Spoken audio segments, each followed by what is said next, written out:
အခုဘာမှမပြောခင်မှာကျွန်တော်ပထမဦးဆုံးသင်ချင်တဲ့အကြောင်းအရာလေးရှိပါတယ်။အဲ့ဒါကတော့ဘာလဲဆိုရင်ဒီ mouse ကင်ပုံကင်ကြီးနဲ့ပတ်သက်ပြီးတော့ကျွန်တော်ပြောပြသွားမှာဖြစ်ပါတယ်။ဒီမှာဆိုလို့ရှိရင်ကျွန်တော်ပုံနဲ့တကွအားကျွန်တော်ပြထားတယ်ပေါ့နော်။ဒီဟာတစ်ခုလုံးဘာလို့ခေါ်လဲဆို mouse လို့ခေါ်ပါတယ်။ mouse မှာကကျွန်တော်ဒီဘေဖက်ရှိတယ်ညာဖက်ရှိတယ်အလေကဘိန်းလုံးလေးရှိတယ်ပေါ့နော်ဘိန်းလုံးလေးရှိတယ်အဲ့တော့ကျွန်တော်တို့ဒီဖက်ကိုဘယ်လို့ခေါ်ပါတယ်ဒီဖက်ကိုညာလို့ခေါ်ပါတယ်အဲ့တော့ကျွန်တော်တို့ဘယ်ဖက်ကိုနှိပ်လိုက်လို့ရှိရင် left click လို့ခေါ်ပါတယ် left click လို့လည်းခေါ်လို့ရတယ်နောက်တနည်းကကျွန်တော် single click ပေါ့နော်ကျွန်တော်တို့တစ်ချက်ပဲနှိပ်တယ်ဆိုလို့ရှိရင်ဘယ်ဘက်မှာကျွန်တော်တို့တစ်ချက်ပဲနှိပ်တယ်ဆိုရင် single click ပါကျွန်တော်တို့နှစ်ချက်ပေါ့နော်ဓာတ်ဆိုပြီးနည်းနည်းလေးနှစ်ချက်တွဲနှိပ်တဲ့ဟာကိုဘာလို့ခေါ်လဲဆိုရင် double click လို့ခေါ်ပါတယ်အဲ့တော့ single click လို့ပြောရင်လည်း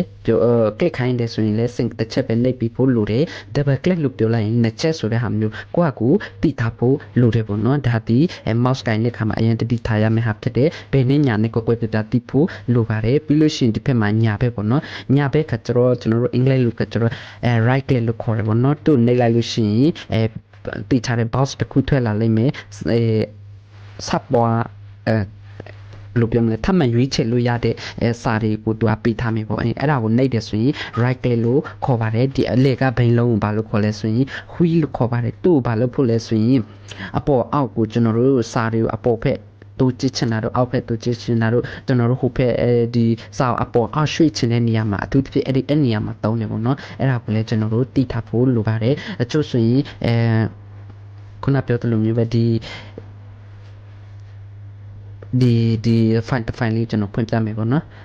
file လေးကိုကျွန်တော်ဖွင့်ပြမယ်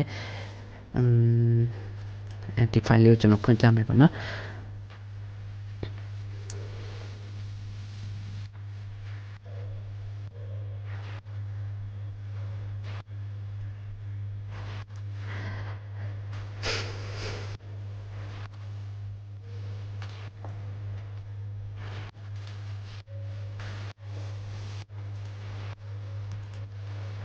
ဒီမှာဆိုလို့ရှိရင်ကျွန်တော်အပေါ်အောက်ကိုကြည့်ချင်တယ်ဆိုရင်